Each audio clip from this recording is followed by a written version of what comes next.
Hello guys, welcome to our channel. आज हम करने वाले हैं स्थिर वैद्युतिकी से रिलेटेड बहुत ही इंपॉर्टेंट क्वेश्चन।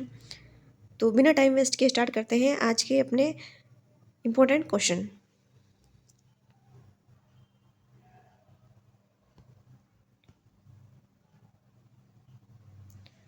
तो फर्स्ट क्वेश्चन है, आप स्क्रीन पर देख रहे हैं, विद्युत आवेश संबंधी सर्वप्रथम आवेश संबंधी प्रयोग सर्वप्रथम किसने किया था? तो यूनान के दार्शनिक है थेल्स ने किया था। यूनान के दार्शनिक थेल्स ने सर्वप्रथम विद्युत आवेश संबंधी प्रयोग किया था। ये प्रयोग लगभग 600 ईसा पूर्व किया गया। 600 ईसा पूर्व थेल्स नामक वैज्ञानिक ने सर्वप्रथम विद्युत आवेश का प्रयोग किया। तो सेकंड क्वेश्चन देखते हैं, ये किसने प्रमाणित किया कि अंबर व बिल्ली के खाल की भांति अन्य बहुत सी वस्तुएं आपस में रगड़ने पर आकर्षण का गुण पैदा करती है?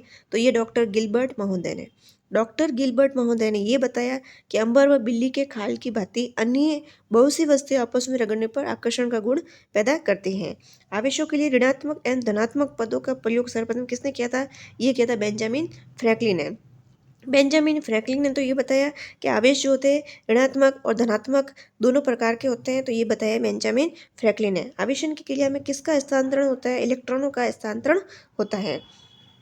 ऋणात्मक आवेशों का स्थानांतरण होता है। तो आवेशन जो क्रिया होती है उसमें इलेक्ट्रॉनों का स्थानांतरण होता है। तो यहाँ हमने देखा है कि ऋणात्मक और धनात्मक पद जो होते हैं आवेश के लिए, ये किसने किया था? ये बेंजामिन फ्रैंकलिन ने किया था। और गिलबर्ट महोदय ने ये बताया कि अंबर व बिल्ली के खाल की भांति अन्य बहुत सी वस्तुएं आपस में रगड़ने पर आकर्षण का गुण पैदा करती हैं। नेक्स्ट देखते हैं,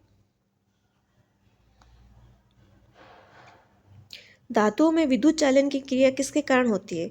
विद्युत चालन की क्रिया मुक्त इलेक्ट्रॉनों की गति के कारण होती है। विद्युत चालन की क्रिया मुक्त इलेक्ट्रॉनों की गति के कारण होती है। आवेश की उपस्थिति का पता लगाने हेतु किस यंत्र का प्रयोग किया जाता है? वो है विद्युतदर्शी, इलेक्ट्रोस्कोप।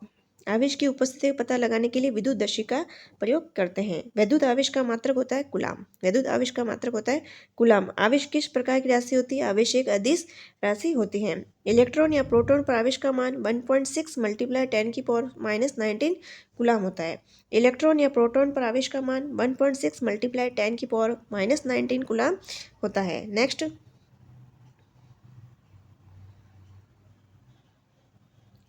अति चालकता सुपर कंडक्टिविटी का गुण होता है। अति न्यून ताप पर कुछ पदार्थों के विद्युत प्रतिरोध का मान शून्य होना। अति चालकता का गुण कैसे होगा? अति न्यून ताप पर कुछ पदार्थों के विद्युत प्रतिरोध का मान शून्य होगा। शून्य होना, R 0 हो जाएगा तो वो अति चालक हो जाएगा। प्रतिरोध का मान शून्य होना मतलब अति चालकता प्रदर्शित करेगा। अति न्यून ताप किसे कहते हैं? क्रांतिक ताप को। क्रांतिक ताप को अति न्यून ताप कहते हैं। अति चालकता की खोज सर्वप्रथम किसने की थी? भौतिक शास्त्री कैमरलिंग ओन्स ने। भौतिक शास्त्री कैमरलिंग ओन्स ने अति चालकता की खोज की थी। अति चालकता किस तापमान पर अत्यधिक आर्थिक महत्व की हो सकती है? तो सामान्य तापमान पर अत्यधिक बहुत ज़्यादा आर्थिक महत्व की हो सकती है। नेक्स्ट क्वेश्चन, राष्ट्रीय अतिचालकता विज्ञान तकनीकी बोर्ड की स्थापना कब की गई? तो फरवरी 1991 में। फरवरी 1991 में राष्ट्रीय अतिचालकता विज्ञान तकनीकी बोर्ड की स्थापना की गई। नव आविष्कृत उच्च ताप अतिचालक है सिरेमिक ऑक्साइड। सिरेमिक ऑक्साइड नव आविष्कृत उच्च ताप अतिचालक है। किसी अतिचालकता द्वारा प्राप्त अधिकतम ताप कितना होता है? 133 केल्विन। किसी अतिचालकता द्वारा प्राप्त अधिकतम ताप 133 केल्विन होता है। अतिचालक पदार्थ के गुण होते हैं,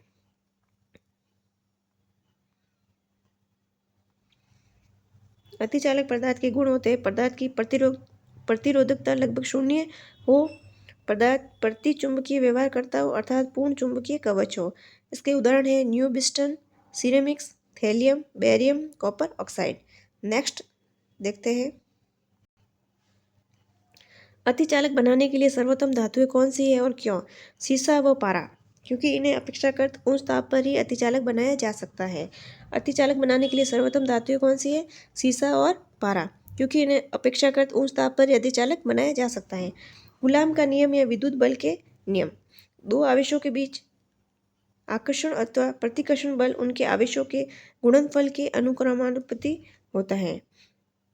दो आवेश है, उनके बीच आकर्षण अथवा प्रतिकर्षण का बल उनके आवेशों के गुणनफल के समानुपाती होता है। जो बल होता है आवेशों के वो होगा, दो आवेश है, एक होगा Q1 एक Q2, तो दोनों के गुणनफल के समानुपाती होता है, यानी प्रोपोर्शनल होता है।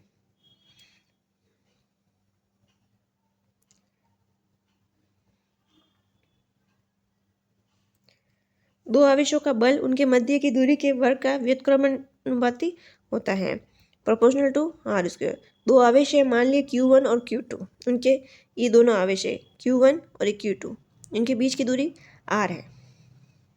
ठीक है, दो आवेशों के मध्य लगने वाला बल, जो फोर्स है इन दोनों के बीच में लगने वाला बल जो होता है वो दोनों आवेशों के गुणनफल के तो समानुपाती होता है, यानी प्रोपोर्शनल, डायरेक्ट प्रोपोर्शनल होता है, F प्रोपोर्शनल Q1 Q2। और सेकंड जो है आवेशों का बल जो होता है उनकी दूरी के वर्ग के व्युत्क्रमानुपाती होता है, इन्वर्सली प्रोपोर्शनल होता है दूरी के वर्ग के। अब दोनों समीकरण को अपन मिलाएंगे तो F प्रोपोर्शनल हो जाएगा Q1 Q2 multiply upon R square, Q1 Q2 upon R square. तो ये समीकरण हो जाएगी फोर्स, ये जो है इक्वेशन, ये है दो आवेश Q1 और Q2 के मध्य लगने वाला बल की परिभाषा देता है, F equals to Q1 Q2 upon R square. Next देखते हैं, किस ताप पर अर्धचालक की चालकता शून्य हो जाती है? परम शून्य ताप पर अर्धचालक की चालकता शून्य हो जाती है। अर्धचालक में विद्युत चालन होता है इलेक्ट्रॉन और होल्स दोनों के द्वारा। अर्धचालक जो होते हैं उसमें इलेक्ट्रॉन और होल्स दोनों के द्वारा विद्युत चालन होता है। चालक पदार्थों का विद्युत प्रतिरोध और विद्युत चालकता ताप के बढ़ने पर क्या होगी? विद्युत प्रतिरोध तो बढ़ेगा, चालक में ताप बढ़ाएंगे तो विद्युत प्रतिरोध बढ़ता है और विद्युत चालकता घटती है। चालक पदार्थ जो होते हैं उसमें अपन ताप बढ़ाएंगे तो विद्युत प्रतिरोध जो होता है वो बढ़ेगा और विद्युत चालकता घटेगी। अर्धचालक पदार्थों का विद्युत प्रतिरोध व विद्युत चालकता ताप बढ़ाने पर क्या हो जाएगा?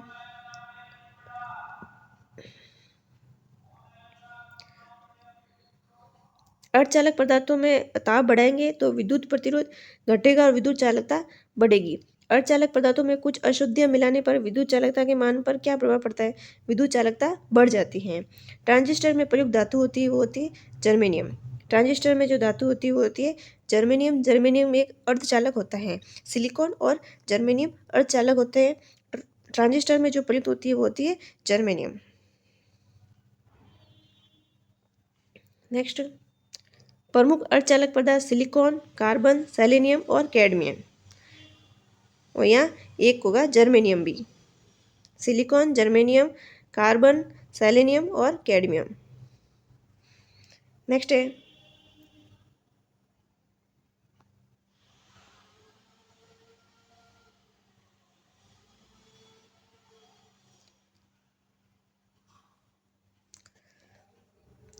कथन व कारण सही है, एक दूसरे की व्याख्या करते हैं। कथन, तड़ित चालकों को बनाने में लोहे की छड़ों की अपेक्षा तांबे की छड़ों को वरीयता दी जाती है। इसका कारण क्या है? जो तड़ी चालक बनाए जाते हैं वो लोहे की छड़ों की अपेक्षा तांबे की छड़ों को वरीयता दी जाती है। लोहे की तुलना में तांबा विद्युत का अधिक सुचालक होता है और वायुमंडलीय परिस्थितियों में सरलता से ऑक्सीकृत नहीं होता है। लोहा जल्दी से ऑक्सीकृत हो जाता है और ये तांबा है ऑक्सीकृत नहीं होता है।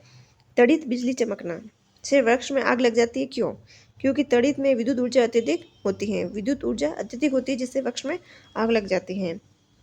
एल्यूमिनियम, सिलिकॉन, चांदी व सीसा में से कौन अर्धचालक है? तो है सिलिकॉन। नेक्स्ट देखते हैं, नेक्स्ट है जामा, जला हुआ कोयला में से कौन सा तत्व निकाला जाता है जिनका उपयोग ट्रांजिस्टरों में होता है? तो है जर्मेनियम। जमा हुआ जो कोयला होता है उसमें से एक तत्व निकाला जाता है जिसका उपयोग ट्रांजिस्टर में होता है, तो ट्रांजिस्टर जो होते हैं जर्मेनियम के बनाए जाते हैं। जर्मेनियम एक अर्धचालक होता है। कथन व कारण सही, एक दूसरे की व्याख्या करते हैं। अर्धचालकों की विद्युत चालकता तापक्रम बढ़ने पर बढ़ती है। जैसे जैसे ताप बढ़ाएंगे अर्धचालकों की चालकता बढ़ेगी। तो टेम्परेचर और ये टी और ये चालकता के बीच में संबंध है। तो जैसे जैसे टेम्परेचर बढ़ाएंगे वैसे वैसे चालकता बढ़ेगी। किसमें? अर्धचालकों के लिए। अर्धचालकों का विद्युत प्रतिरोध ताप गुणांक ऋणात्मक होता है। क्यों? क्योंकि इसका प्रतिरोध ताप गुणांक जो होता है वो ऋणात्मक होता है। किसी अर्धचालक का प्रतिरोध गर्म करने पर क्या होगा? प्रतिरोध घटता है। प्रतिरोध गर्म करने पर प्रतिरोध घटता है। अर्धचालक को अपन गर्म करेंगे तो उसका प्रतिरोध घट जाएगा और चालकता बढ़ जाएगी। नेक्स्ट देखते हैं। कथन व कारण सही एक दूसरे की व्याख्या करते हैं। कथन, तड़ी चालक इमारतों को नष्ट होने से बचाते हैं। ये आवेश को पृथ्वी तक भेज देते हैं। ये आवेश को पृथ्वी तक भेज देते हैं। तड़ी चालक के सिरों के ऋणावेशित कण बादलों के धनावेश के संपर्क में आकर उन्हें पृथ्वी के गर्भ में पहुंचा देते हैं। परम शून्य तापमान पर अर्धचालकों में विद्युत प्रतिरोध का क्या मान होता है? तो अनंत होता है। परम शून्य तापमान पर अर्धचालकों में विद्युत प्रतिरोध का मान अनंत होता है। अर्धचालक की चालकता 0 डिग्री केल्विन परम शून्य ताप पर क्या होती है? 0 डिग्री केल्विन पर 0, क्योंकि 0 ताप पर अर्धचालक पदार्थ कुचालक की भांति काम करता है। टेम्परेचर बढ़ाएंगे तो अर्धचालक में चालकता बढ़ती है, और जब टेम्परेचर बिल्कुल नहीं है, अपन दे ही नहीं रहे, तो अर्धचालक कुचालक की तरह ही व्यवहार करता है। कार से यात्रा करते समय यदि तड़िताघात लाइटनिंग की संभावना हो तो हमें क्या करना चाहिए? कार के शीशे व दरवाजे सब अच्छी तरह बंद कर लेना चाहिए ताकि कार एक खोखले गोले की भांति कार्य करे और तड़ितघात होने पर आवेश कार के अंदर न आ सके। आवेश संरक्षण का नियम क्या है? आवेश संरक्षण का नियम ये है कि आवेश को न तो उत्पन्न किया जा सकता और न ही नष्ट किया जा सकता है। सेम ऊर्जा की तरह इसका नियम है, ऊर्जा को न तो उत्पन्न किया जा सकता न ही नष्ट किया जा सकता है। ऊर्जा को एक रूप से दूसरे रूप में ट्रांसफर किया जा सकता है।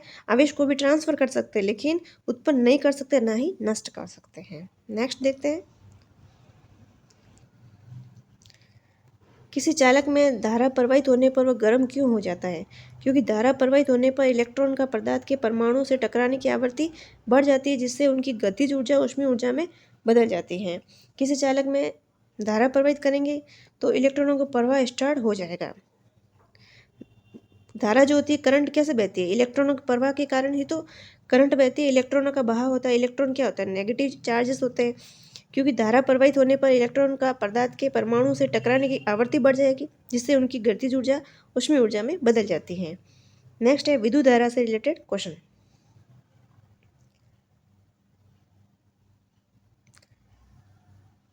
विद्युत धारा का प्रवाह होता है निम्न विभव से उच्च विभव की ओर। विद्युत धारा का प्रवाह जब होगा ना, निम्न विभव से उच्च विभव की ओर होगा, निम्न वोल्टेज से हाई वोल्टेज की तरफ। धनात्मक आवेश के प्रवाह की दिशा ही विद्युत धारा की दिशा होती है। धनात्मक आवेश के प्रवाह की दिशा ही विद्युत धारा की दिशा होती है। धारा का प्रवाह इलेक्ट्रॉनों के प्रवाह के विपरीत होता है। इलेक्ट्रॉन जो होते हैं ना, वो नेगेटिव चार्जेस होते हैं। अगर इलेक्ट्रॉन की जो दिशा है प्रवाह की वो ऐसे है तो धारा ऐसे बहेगी। इलेक्ट्रॉन और धारा का प्रवाह एक दूसरे के विपरीत दिशा में होता है। विद्युत धारा में परिमाण एवं दिशा दोनों होने के बावजूद किस प्रकार की राशि है? विद्युत धारा में परिमाण व दिशा होने के बावजूद ये अदिश राशि है, क्योंकि ये जोड़ के त्रिभुज नियम का पालन नहीं करती है। तो ये बहुत ही इंपॉर्टेंट क्वेश्चन बनता है यहाँ से कि विद्युत धारा में परिमाण व दिशा दोनों होती हैं, उसके बावजूद वो क्या है? अदिश राशि है। तो कई बार ऐसे भी आ सकता है निम्न में से अदिश राशि है, तो हम ये सोचते हैं कि इसमें परिमाण दिशा दोनों होती है, तो ये तो क्या है? सदिश है, लेकिन विद्युत धारा अदिश राशि है। तो आपको ये तो अच्छे से याद रखना है, विद्युत धारा अदिश राशि है। नेक्स्ट करते हैं। नेक्स्ट क्वेश्चन, यदि किसी परिपथ में धारा का प्रवाह सदैव एक ही दिशा में हो तो वह धारा क्या कहलाएगी? दिष्ट धारा, DC, direct current. Direct current में क्या होता है? जो धारा होती है उसका प्रवाह एक ही दिशा में होता है। एक ही दिशा में होने के कारण ये दिष्ट धारा कहलाती है, डायरेक्ट करंट कहलाती है। जैसे बैटरी में प्रवाहित होने वाली धारा क्या होती है? डीसी होती है, डायरेक्ट करंट होती है, और ये दिष्ट धारा जो होती है बैटरी में प्रवाहित की जाती है। इसको क्या करते हैं? जैसे चार्जिंग वगैरह अपन कोई भी जैसे इंस्ट्रूमेंट उसको चार्जिंग पे लगाते हैं, जिसमें स्टोरेज होता है बैटरी में, जिसमें स्टोरेज कर सकते हैं हम करंट को, तो उसको क्या बोलेंगे हम? डीसी को ही स्टोर कर सकते हैं। यदि किसी परिपथ में धारा का प्रवाह एक ही दिशा में हो तो डीसी, डायरेक्ट करंट। अब प्रत्यावर्ती धारा, अल्टरनेटिंग करंट, ऐसी विद्युत धारा जो निश्चित समय अंतराल के पश्चात विद्युत प्रवाह की दिशा बदलती रहती है। विद्युत प्रवाह की दिशा बदलती रहती है, उसे क्या कहेंगे? प्रत्यावर्ती धारा, अल्टरनेट करंट। नेक्स्ट, भारत में उत्पादित प्रत्यावर्ती धारा कितनी आवृत्ति की होती है? तो भारत में 50 हर्ट्ज होती है। जो फ्रीक्वेंसी होती है भारत में वो 50 हर्ट्ज होती हैं। और यूएसए में 60 हर्ट्ज होती हैं।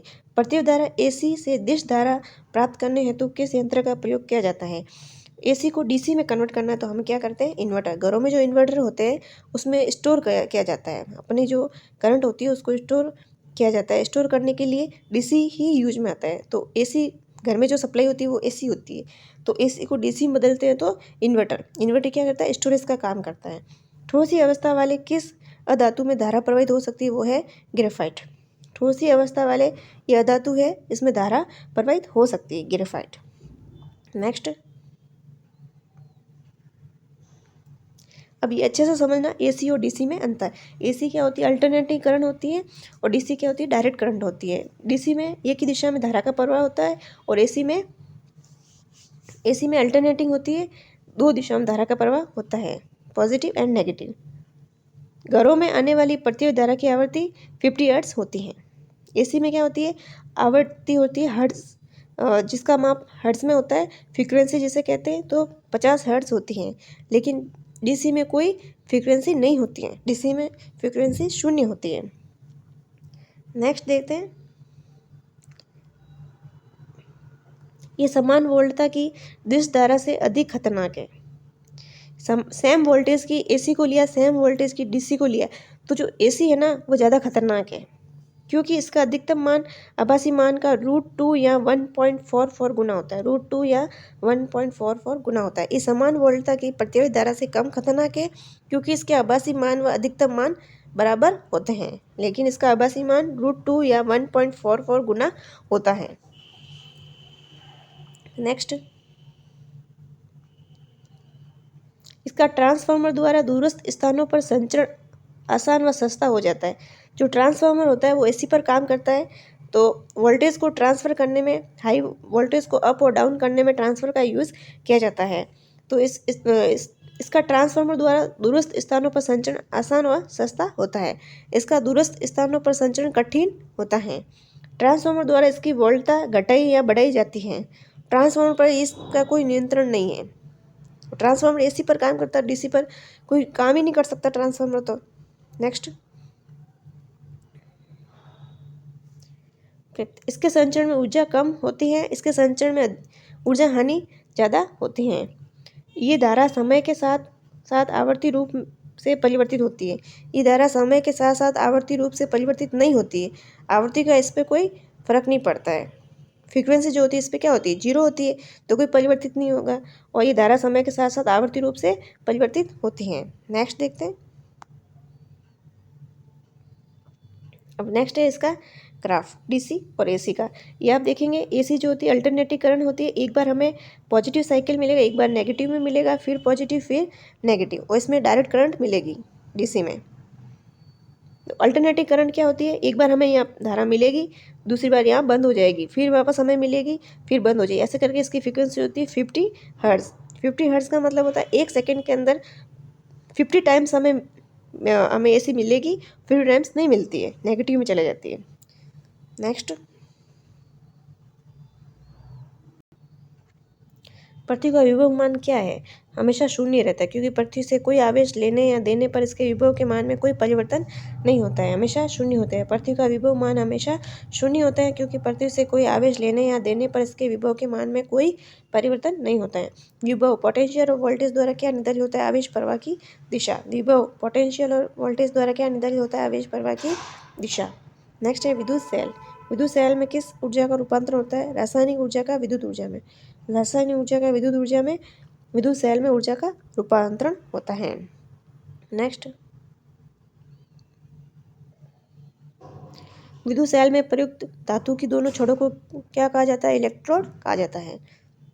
धनावेशी पॉजिटिव छड़ कहलाती है एनोड। जो पॉजिटिव छड़ होती है उसे एनोड कहा जाता है। पॉजिटिव छड़ को एनोड, नेगेटिव छड़ को कैथोड। नेगेटिव को ऋणावेशी जो होती है उसे कैथोड कहा जाता है। विद्युत सेल में मुख्यतः कितने प्रकार होते हैं? प्राथमिक सेल और द्वितीयक सेल। अब हम एक थोड़ा डिफरेंस देख लेते हैं, प्राथमिक सेल क्या होते हैं और द्वितीयक सेल क्या होते हैं। तो आपको एक तो क्वेश्चन याद रखना है कि पॉजिटिव छड़ क्या कहलाती है? एनोड। पॉजिटिव छड़ एनोड, और नेगेटिव जो होती है कैथोड।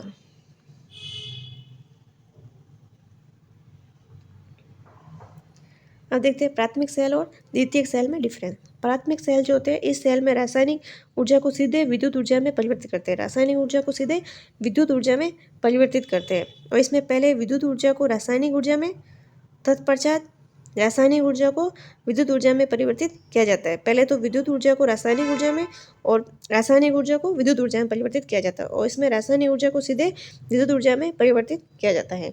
इसका ऊर्जा घनत्व अधिक होता है, इसका ऊर्जा घनत्व कम होता है। इसका उच्च आंतरिक प्रतिरोध होता है, इसका आंतरिक प्रतिरोध कम होता है।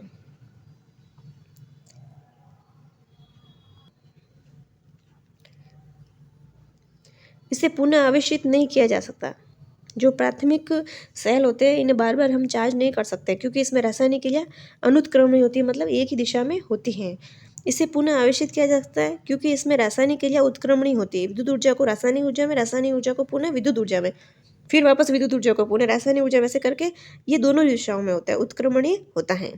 और ये जो होता है ये अनुत्क्रमणी होता है। एक बार रासायनिक ऊर्जा को विद्युत ऊर्जा में बदला जाता है, लेकिन विद्युत ऊर्जा को वापस रासायनिक ऊर्जा में नहीं बदल सकते।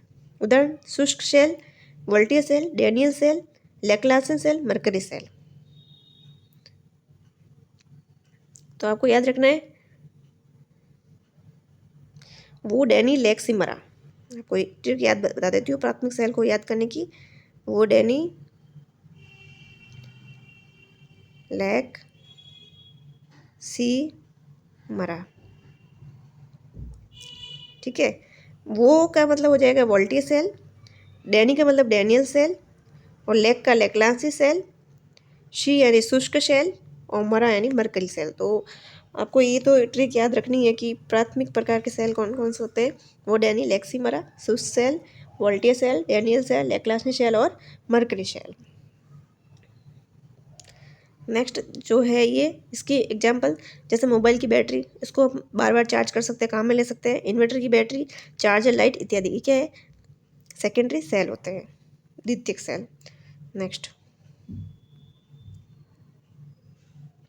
वोल्टीय सेल में कैथोड किसका बना होता है। कैथोड क्या होता है, पॉजिटिव जो होता है वो होता है एनोड, कैथोड क्या होता है नेगेटिव, तो जस्ते का बना होता है। तांबे की छड़ एनोड का कार्य करती है, तांबे की छड़ क्या करती है एनोड का, और जस्ते का जो बना होता है वो जस्ते की छड़ होती है वो कैथोड का कार्य करती है। वोल्टीय सेल की क्षमता, विद्युत वाहक बल कितना होता है, तो ये तो अच्छे से याद रखना है। वोल्टीय सेल की क्षमता विद्युत वाहक बल 1.08 वोल्ट होता है। वोल्टीय सेल की क्षमता 1.08 वोल्ट होती है। शुष्क सेल में एनोड किसका बनाया जाता है, एनोड क्या होता है पॉजिटिव, एनोड जो होता है वो पॉजिटिव होता है, तो कार्बन का इस सेल में जस्ते का बर्तन स्वयं कैथोड का कार्य करता है। शुष्क सेल में एनोड जो होता है वो कार्बन का बनाया जाता है। शुष्क सेल की क्षमता कितनी होती है 1.5 वोल्ट, शुष्क सेल की क्षमता 1.5 वोल्ट और वोल्टी सेल की 1.08 वोल्ट। तो ये जो क्षमता है इनको याद रखना है अच्छे से। लेक्लांस सेल की क्षमता 1.5 वोल्ट, तो लेक्लांस और शुष्क सेल की क्षमता सेम होती है 1.5 वोल्ट, लेकिन वोल्टी सेल की क्षमता 1.08 वोल्ट। नेक्स्ट लेक्लांस सेल में प्रयुक्त कैथोड की छड़ किसकी बनी होती है, तो जस्ते की छड़ जस्ते की बनी होती है, जबकि एनोड कार्बन की छड़ का उपयोग होता है। नेक्स्ट देखते हैं, नेक्स्ट है टॉर्च, रेडियो, ट्रांजिस्टर इत्यादि में कौन सी सेल होती है, तो होती है शुष्क सेल। टॉर्च, रेडियो और ट्रांजिस्टर में शुष्क सेल होते हैं। विद्युत घंटी, टेलीफोन इत्यादि में लेक्लांश सेल। विद्युत घंटी, टेलीफोन इत्यादि में लेक्लांश सेल। विद्युत ऊर्जा को सीसा संचयक सेल में किस रूप में संरक्षित रखा जाता है, रासायनिक ऊर्जा के रूप में। विद्युत धारा की अपेक्षा प्रत्यवि धारा एसी के क्या लाभ है, प्रत्यवि धारा में न्यूनतम शक्ति क्षय के साथ इसका संचरण लंबी दूरी के लिए किया जाता है। सीसा संचयक सेल्स में किस अम्ल का प्रयोग घोल के रूप में किया जाता है, वो है सल्फ्यूरिक अम्ल H2SO4। विद्युत वाहक बल किसके बराबर होता है, ऊर्जा प्रति यूनिट आवेश के। विद्युत वाहक बल ऊर्जा प्रति यूनिट आवेश के बराबर होता है। प्रत्यवि धारा के धनात्मक और ऋणात्मक मानों के संपूर्ण सेट को क्या कहा जाता है, आवर्ती। आवर्ती किसे कहा जाता है, एक धनात्मक और ऋणात्मक दोनों के मान को क्या कहा जाता है, आवर्ती कहा जाता है। ओम का नियम,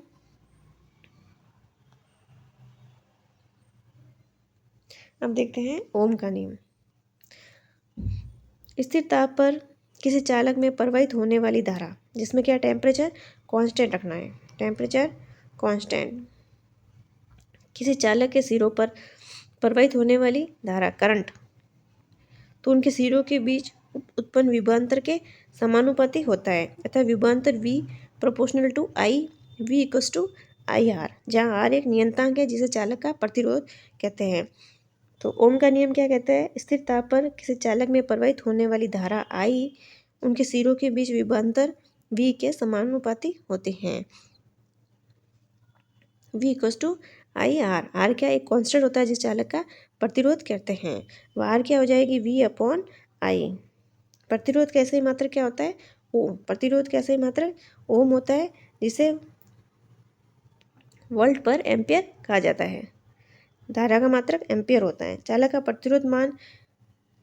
प्रतिरोध मान किस पर निर्भर करता है,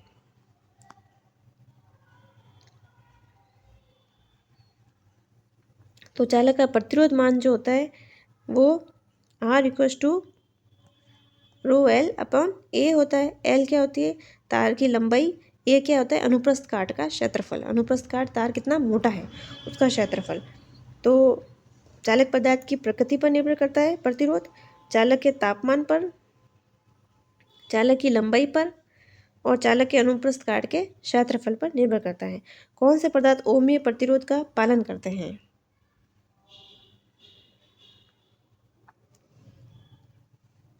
तो मैग्नीज, तांबा व एल्यूमिनियम के तार जो चालक ओम के नियम का पालन करते हैं ओमीय प्रतिरोध कहलाते हैं। इसमें V और I का जो ग्राफ होता है वो एक स्ट्रेट लाइन होती है,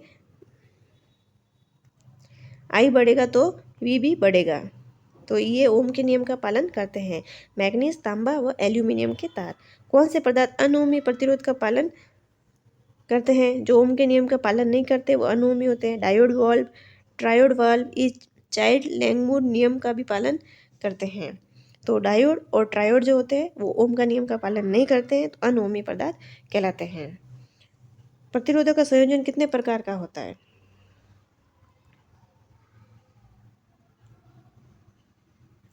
प्रतिरोधों का संयोजन कितने प्रकार से होते हैं। प्रतिरोध को हम 2 टाइप में जोड़ते हैं, एक तो श्रेणी क्रम में, एक जैसे ये प्रतिरोध है R1, ये R2, तो R1 का दूसरा सिरा R2 के पहले सिरे से जुड़ा हो, और फिर R2 का दूसरा सिरा R3 के पहले सिरे से जुड़ा हो, उसे क्या कहेंगे, श्रेणी क्रम संयोजन। श्रेणी एक के बाद एक दूसरा, तो श्रेणी क्रम संयोजन। दूसरा है समांतर क्रम संयोजन। समांतर क्रम संयोजन में क्या होगा, दोनों एक जो प्रतिरोध होंगे, पहले प्रतिरोध का सिरा और दूसरे प्रतिरोध के दोनों सिरे सेम पॉइंट पे जुड़े होंगे, R1 R2, ये क्या होंगे, समांतर क्रम संयोजन। तो प्रतिरोधों का संयोजन 2 प्रकार से होता है, श्रेणी क्रम एंड समांतर क्रम। अब श्रेणी क्रम संयोजन अगर है प्रतिरोधों का, तो उसका तुल्य प्रतिरोध, टोटल प्रतिरोध क्या हो जाएगा, R equals to R1 plus R2 plus R3, जितने भी प्रतिरोध हमारे जुड़े हुए हैं श्रेणी क्रम में उन सब का योग हो जाएगा, एक तुल्य प्रतिरोध, टोटल प्रतिरोध आ जाएगा। तो R1 plus R2 plus R3 ये क्या है, एक योग हो रहा है, तो क्या आ जाएगा, ये श्रेणी क्रम संयोजन। प्रतिरोधों के किस प्रकार के संयोजन में समान धारा व भिन्न विभवांतर का प्रवाह होता है, तो श्रेणी क्रम के संयोजन में धारा तो सेम रहेगी लेकिन वोल्टेज अलग अलग रहेगा। धारा सेम रहेगी, वोल्टेज अलग अलग हो जाएगा। तो श्रेणी क्रम में धारा सेम, आपको याद रखना है, श्रेणी क्रम में धारा सेम और समांतर में वोल्टेज सेम। समांतर में वोल्टेज सेम रहेगा, श्रेणी क्रम में धारा सेम, जैसे R1 पे जो धारा होगी वही R2 पे होगी, वही R3 पे होगी। और समांतर की बात की जाए तो इसमें वोल्टेज R1 पे जो होगा वही R2 पे होगा, वही R3 पे होगा। नेक्स्ट करते हैं, नेक्स्ट है 1/R1 1/R2 प्लस 1/R3, क्या है, प्रतिरोधों का समांतर क्रम संयोजन है। समान विभवांतर व भिन्न भिन्न धारा का प्रवाह, विभवांतर क्या है, समान है और धारा क्या है, डिफरेंट है, तो क्या हो जाएगा, समांतर क्रम संयोजन में। विशिष्ट प्रतिरोध का ऐसा ही मात्रक क्या होता है, ओम मीटर। विशिष्ट प्रतिरोध का ऐसा ही मात्रक ओम मीटर होता है। एक मकान में 2 बल्ब, R इक्वल्स टू क्या हो जाएगा, रो एल अपॉन ए, तो ये जो होता है रो, ये विशिष्ट प्रतिरोध होता है, तो इसका मात्रक क्या हो जाएगा, R A अपॉन एल। ए का जो होता है एरिया होता है, एरिया क्या होता है, मीटर स्क्वायर, और एल क्या लेंथ होती है, ओनली मीटर में होगी तो 1 मीटर कट जाएगा। तो आर का मात्रक ओम और यहाँ बच जाएगा मीटर। ओम मीटर क्या हो जाएगा, विशिष्ट प्रतिरोध का मात्रक। ये मकान में 2 बल्बों में से एक दूसरे से अधिक रोशनी देता है, इनमें से किस बल्ब में ऊंच स्तर अवरोधक है। मंद रोशनी वाले बल्ब में क्या है, अवरोधक है। नेक्स्ट, मोटर कार बैटरी के संबंध में सही कथन है। वोल्टता सामान्यतः 12 वोल्ट होती है। जो मोटर कार होती है उसकी बैटरी जो होती है उसमें वोल्टता सामान्यतः 12 वोल्ट होती है। प्रयुक्त विद्युत अपघट्य सल्फ्यूरिक अम्ल होता है। Electro lead die oxide PbO2 व लेड होता है। धारिता को एम्पियर घंटा में मापते हैं। धारिता को किस में मापते हैं, एम्पियर घंटा में। तो आपको यहाँ से याद रखना है, धारिता को मापने की किस में मापा जाता है, एम्पियर घंटा में।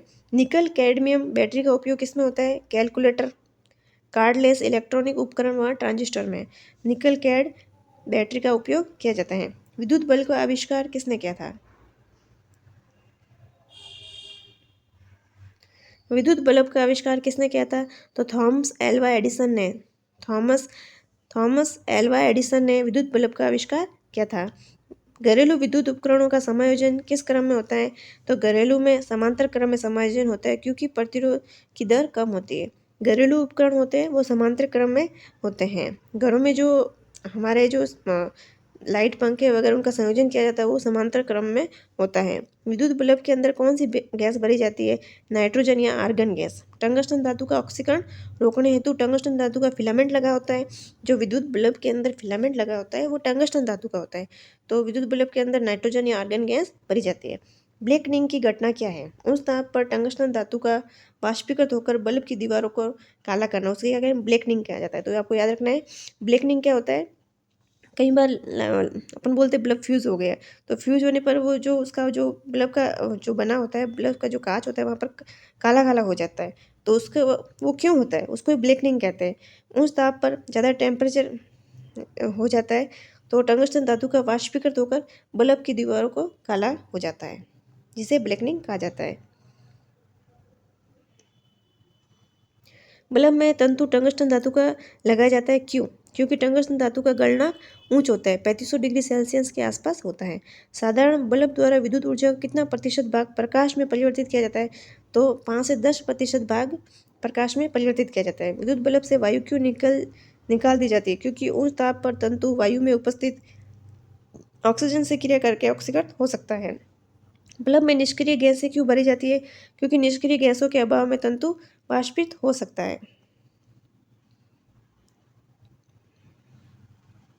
जलते हुए बल्ब के तंतु का ताप सामान्यतः कितना होता है, 1500 डिग्री सेल्सियस से 2500 डिग्री सेल्सियस होता है। जलते हुए बल्ब के तंतु का ताप 1500 डिग्री सेल्सियस से 2500 डिग्री सेल्सियस होता है। टंगस्टन धातु की खोज किस वैज्ञानिक की थी, टर्नबर्न। तो टंगस्टन नाम है तो उसका नाम याद रखना, टर्नबर्न बर्गमैन।